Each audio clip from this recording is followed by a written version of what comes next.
Welcome students, my self Manu Sharma, the faculty of physics from Shri Raghunath senior secondary school.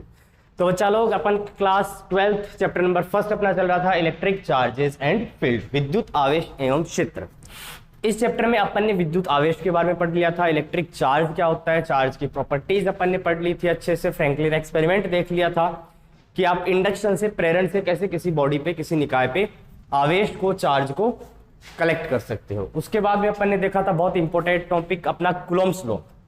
Coulomb's law का expression अपन ने अच्छे से याद कर लिया था, समझ लिया था, जो आगे तक अपना काम आएगा। F = 1/4 pi epsilon not mod of Q1 Q2 divide by R²। ये कूलॉम्स लॉ क्या बताता है अपन को? ये बताता है कि दो स्टैटिक चार्जेस के बीच में, दो आवेशों के मध्य जो कि r डिस्टेंस पे सेपरेटेड है, जो फोर्स होती है वो कितनी होती है। तो उस फोर्स को अपन इस फॉर्मूले से लिख सकते हैं। उसके बाद में अपन ने ये भी डिस्कस किया था कि जो फोर्स होती है वो एक वेक्टर क्वांटिटी होती है, वो सदिश राशि होती है, तो इसको वेक्टर फॉर्म में भी अपन लिखेंगे। उसके बाद अपन ने बात की थी इस एप्सिलॉन नॉट की, जिसको अपन ने कहा था विद्युतशीलता माध्यम की, परमिटिविटी ऑफ मीडियम। यहाँ पे एप्सिलॉन नॉट थी परमिटिविटी ऑफ वैक्यूम, निर्वात की विद्युतशीलता। इस परमिटिविटी को अपन ने अच्छे से समझ लिया था कि परमिटिविटी का मतलब किसी भी मीडियम की, किसी भी माध्यम की वो प्रॉपर्टी होती है परमिटिविटी, जो ये डिसाइड करती है कि उस मीडियम के अंदर जो इलेक्ट्रिक फोर्स है वो किस डिग्री तक, अप टू विच डिग्री, किस हद तक अलाउ होगी और किस हद तक उसको ब्लॉक कर दिया जाएगा। तो उसको डिफाइन की थी अपन एप्सिलॉन नॉट से। और एप्सिलॉन नॉट जो होता है, जो परमिटिविटी होती है मीडियम की, वो उससे फैक्टर्स पे डिपेंड करती है। अपन ने बात की थी जैसे कि टेम्परेचर, प्रेशर, डेंसिटी, इन सब चीजों को मिला के एक अपना माध्यम का ऐसा गुणधर्म बनता है, ऐसी प्रॉपर्टी बनती है जो ये डिटरमाइन करती है कि इन चार्जेस Q1 और Q2 के मध्य जो बल लग रहा है, जो फोर्स लग रहा है, वो किस हद तक अलाउ होगा। अपन ने यहां से ये भी देखा था कि जो फोर्स होगी वो इनवर्सली प्रोपोर्शनल होगी to the permittivity of the medium, व्युत्क्रमानुपाती होगा जो बल होगा अपना विद्युतशीलता माध्यम की विद्युतशीलता का। तो ये जब एप्सिलॉन नॉट इंक्रीज होगा तो फोर्स क्या होगा अपना, ऑब्वियसली बात है, डिक्रीज होगा। अगर इसके अंदर इंक्रीमेंट होती है तो फोर्स के अंदर डिक्रीमेंट हो जाएगा। अगर मैं मीडियम लेता हूं निर्वात की जगह किसी वाटर को या ग्लास को, तो उनका परमिटिविटी का जो वैल्यू होता है वो ज्यादा होता जाता है और उनके अंदर जो फोर्स है वो कम होती जाती है। More the permittivity more the blockage. अब आज बच्चों अपन बात करते हैं डाई इलेक्ट्रिक कांस्टेंट, या जिसको रिलेटिव परमिटिविटी भी बोलते हैं। देखो यहीं से बात कर लेते हैं अपन, जो वैक्यूम में फोर्स होगी अपनी F वैक्यूम कितनी होगी, अभी अपन ने लिखी 1/4 pi epsilon not mod of Q1 Q2 divide by R²। ये बल, ये फोर्स होगी वैक्यूम में, तो मैंने इसकी सब स्क्रिप्ट में छोटा सा v लिख दिया है। ये कोई नई बात नहीं अपने लिए, अपन ने पढ़ चुके हैं। सिमिलरली इसी प्रकार अगर अपन बात करें माध्यम की, मीडियम की, कोई भी मीडियम हो सकता है, लिक्विड भी हो सकता है, सॉलिड भी हो सकता है, या कोई गैस भी हो सकती है। 1/4 पाई। अब मीडियम में अपन जानते हैं क्या चेंज होगा, मीडियम की परमिटिविटी चेंज होगी भैया, Q1 और Q2 वही रखना है। इनके मध्य जो दूरी है, जो डिस्टेंस है Q1 और Q2 के बीच में, एक छोटा सा डायग्राम बनाया था, मैं फिर बना देता हूँ। Q1 Q2 के बीच में जो डिस्टेंस है वो अपन को वही रखनी है। चेंज क्या कर रहे हैं, इनके बीच में ये जो मीडियम है, इस मीडियम को अपन चेंज कर रहे हैं। वैक्यूम को मान लो अपन ने रिप्लेस कर दिया, किससे, वाटर से रिप्लेस कर दिया, ग्लास से कर दिया, हनी से कर दिया, तो यहाँ पे चेंज हो जाएगी उसकी परमिटिविटी, उस माध्यम की विद्युतशीलता चेंज हो जाएगी। हो सकता है इंक्रीज हो सकता है डिक्रीज हो। अपन ये डिस्कस नहीं करेंगे कि डिक्रीज होगी या इंक्रीज होगी, बस चेंज हो जाएगी अपॉन R²। इसको इक्वेशन 2 बना सकते हैं, बहुत सिंपल है। कूलॉम्स नियम से अपन जानते हैं कूलॉम का समीकरण है वैक्यूम के लिए, इसी प्रकार से अपन ने कूलॉम का समीकरण लिख लिया माध्यम के लिए। अब देखो नाम से पता चल रहा है रिलेटिव परमिटिविटी। रिलेटिव परमिटिविटी का मतलब हो गया सापेक्ष विद्युतशीलता। कहने का मतलब आपके पास में दो विद्युतशीलता होनी चाहिए, उन दोनों का अनुपात क्या कहलाएगा, रिलेटिव परमिटिविटी कहलाएगा। चलो मैं एक काम करता हूं, इक्वेशन 1 को मैं डिवाइड कर देता हूं किससे, इक्वेशन 2 से। मतलब F vacuum to the F medium. जब इनको डिवाइड करेंगे, देखो बच्चा लोग क्या बचेगा अपने पास में, 1/4 pi epsilon not mod of Q1 Q2 divide by R²। ये वैल्यू हुई F वैक्यूम की। अब अपन को नीचे पुट करना है F मीडियम। इक्वेशन नंबर 2 को पुट कर दें। इसको मैं फ्लिप करके भी रख सकता हूं अगर कंफ्यूजन हो तो आपके, 1/4 पाई एप्सिलॉन जो डिनोमिनेटर में वो न्यूमिनेटर में चला जाएगा ऊपर, upon R² upon Q1 mode of Q1 Q2। देखो क्या कैंसिलेशन हो रहा है, mode of Q1 Q2 cancel हो जाएगा, R² से R² कैंसिल हो जाएगा, 4 पाई से 4 पाई कैंसिल हो जाएगा। ध्यान रखना इस परमिटिविटी को इससे कैंसिल मत कर देना, they are both different things. Epsilon और एप्सिलॉन नॉट यहाँ पे इक्वल नहीं है। ये वैक्यूम की बात कर रहे हैं, ये मीडियम की बात कर रहे हैं। डिफरेंट चीजें। तो इसको कट मत कर देना बच्चे, यहाँ पे गलती करते हैं, कट कर देते हैं, आंसर लिख देते हैं, कुछ नहीं बचा 1/1। ये गलती नहीं करनी अपन को। Epsilon divide by epsilon note, इतनी सी टर्म बचेगी अपने पास में, ये बना। अब देखो यहाँ पे जो एप्सिलॉन अपॉन एप्सिलॉन नोट अपन लिख रहे हैं बच्चों, इसका मतलब क्या है? ये है permittivity of medium to the permittivity of vacuum. विद्युतशीलता माध्यम की एवं विद्युतशीलता निर्वात की, उनका अनुपात है। और इसी अनुपात को, इसी रेशियो को अपन क्या बोलते हैं? रिलेटिव परमिटिविटी बोलते हैं, या डाई इलेक्ट्रिक कांस्टेंट भी बोलते हैं, पराविद्युत स्थिरांक। डाई इलेक्ट्रिक कांस्टेंट को हिंदी में बोलते हैं अपन पराविद्युत स्थिरांक। इसका जो रिप्रेजेंटेशन होता है, दो रिप्रेजेंटेशन इसके होते हैं।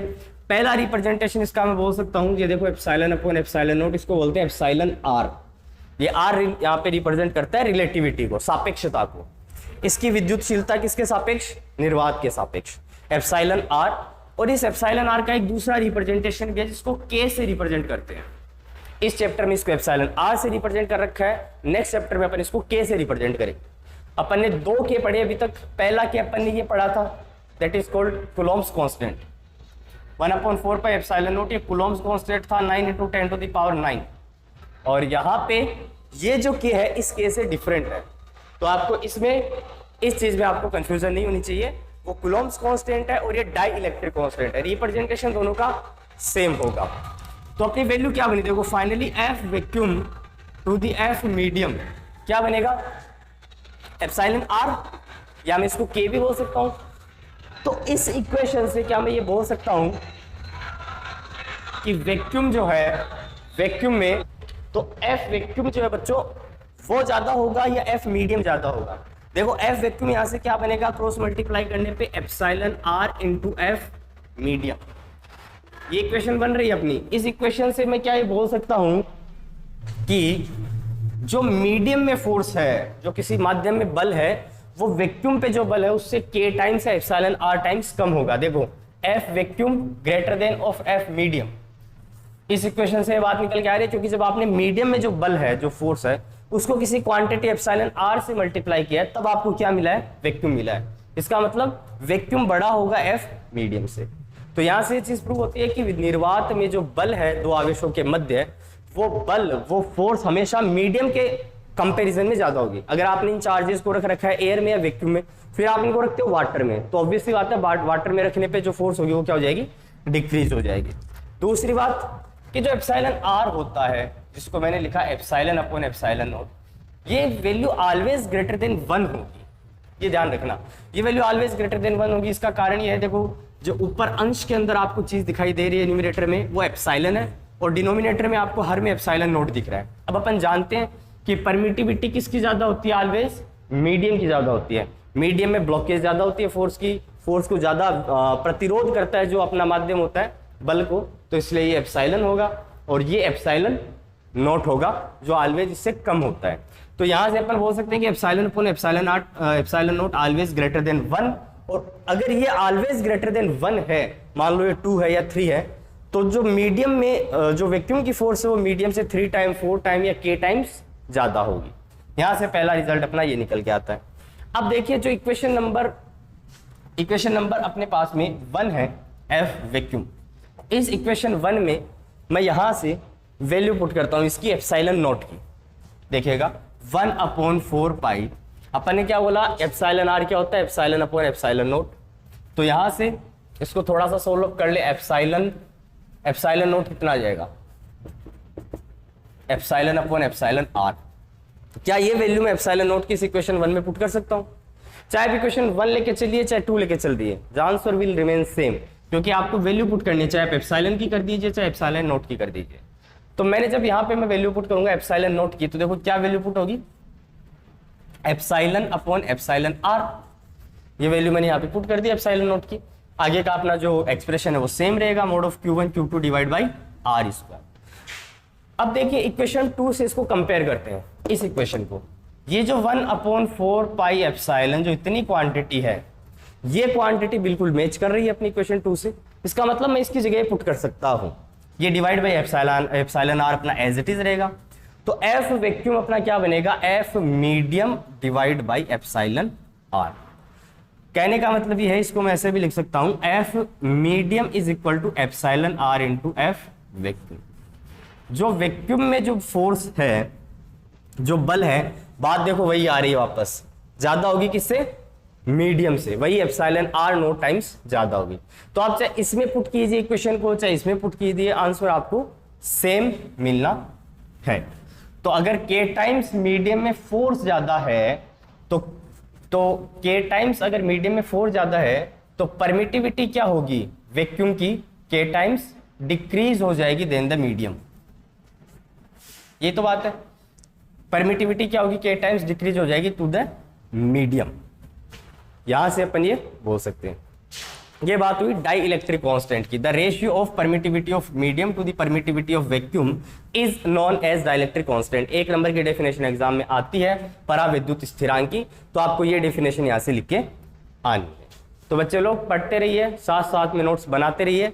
नेक्स्ट लेक्चर में अपन इसकी वेक्टर फॉर्म के बारे में बात करेंगे, कूलॉम्स लॉ का सदिश निरूपण, क्योंकि बल जो है वो वेक्टर में होता है, एक सदिश क्वांटिटी होती है, तो उसके बारे में डिस्कस करेंगे। Thank you.